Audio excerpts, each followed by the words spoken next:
ସତ କୁହନ୍ତୁ, ଆପଣଙ୍କୁ କେବେ ଏମିତି ଲାଗିଛି ଯେ ଆପଣ କାହାରି କିଛି ଖରାପ କରିନାହାନ୍ତି, ତଥାପି ସାମ୍ନା ଲୋକ ଆପଣଙ୍କୁ ଅପମାନ କରିଛି?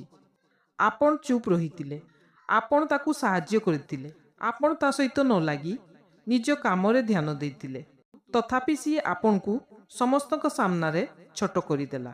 ସେଇ ମୁହୂର୍ତ୍ତରେ ଆପଣଙ୍କ ହୃଦୟରେ ଅଗ୍ନି ଜଳି ଉଠିଲା ଏବଂ ଆପଣ ଭାବିଲେ, ଦିନେ ମୁଁ ଏହାର ଉତ୍ତର ନିଶ୍ଚୟ ଦେବି। କିନ୍ତୁ ଆଚାର୍ଯ୍ୟ ଚାଣକ୍ୟ କୁହନ୍ତି, ଅପମାନର ଉତ୍ତର କ୍ରୋଧରେ ନୁହେଁ, ସମୟ ଦିଏ। କିନ୍ତୁ ପ୍ରଶ୍ନ ହେଉଛି, ଯିଏ ଆପଣଙ୍କୁ ଅପମାନ କଲା ସେ କି ସତରେ ଜିତିଗଲା? ଅପମାନ କରୁଥିବା ଲୋକ ପ୍ରଥମେ କ'ଣ ହାରନ୍ତି? ଚାଣକ୍ୟ କୁହନ୍ତି, ଯେଉଁ ବ୍ୟକ୍ତି ଅନ୍ୟକୁ ନିମ୍ନ ଦେଖାଇ ନିଜକୁ ବଡ଼ ପ୍ରମାଣ କରିବାକୁ ଚାହେଁ, ସେ ଅସଲରେ ନିଜ ଚରିତ୍ରର ଦୁର୍ବଳତା ଦେଖାଏ, ନିଜର ଦୁର୍ବଳତା ଦେଖାଏ।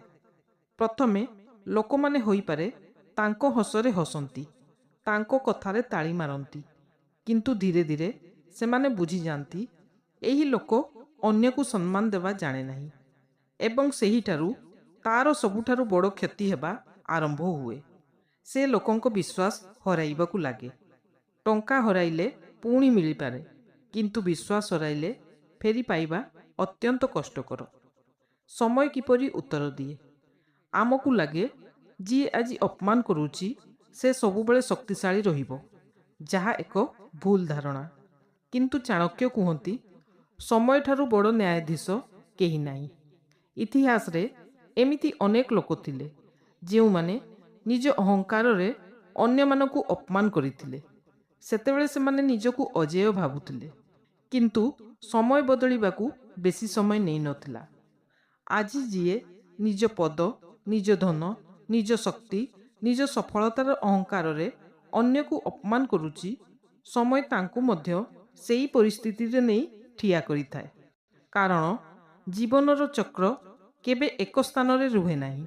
ଆଜି ଯିଏ ଉପରେ ଅଛି, କାଲି ସେ ତଳେ ମଧ୍ୟ ଆସିପାରେ। ସବୁଠାରୁ ବଡ଼ ପ୍ରତିଶୋଧ କ'ଣ?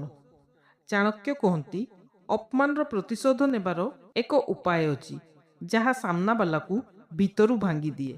ଯେତେବେଳେ କେହି ଆମକୁ ଅପମାନ କରେ, ଆମ ମନକୁ ବହୁତ କଷ୍ଟ ହୁଏ। ମନ ଚିତ୍କାର କରି କୁହେ, ଏବେ ହିଁ ଉତ୍ତର ଦିଅ। କିନ୍ତୁ ଚାଣକ୍ୟ କୁହନ୍ତି, ମୂର୍ଖ ଲୋକ ଶବ୍ଦରେ ଯୁଦ୍ଧ କରେ, ବୁଦ୍ଧିମାନ ଲୋକ ସଫଳତାରେ ଉତ୍ତର ଦିଏ।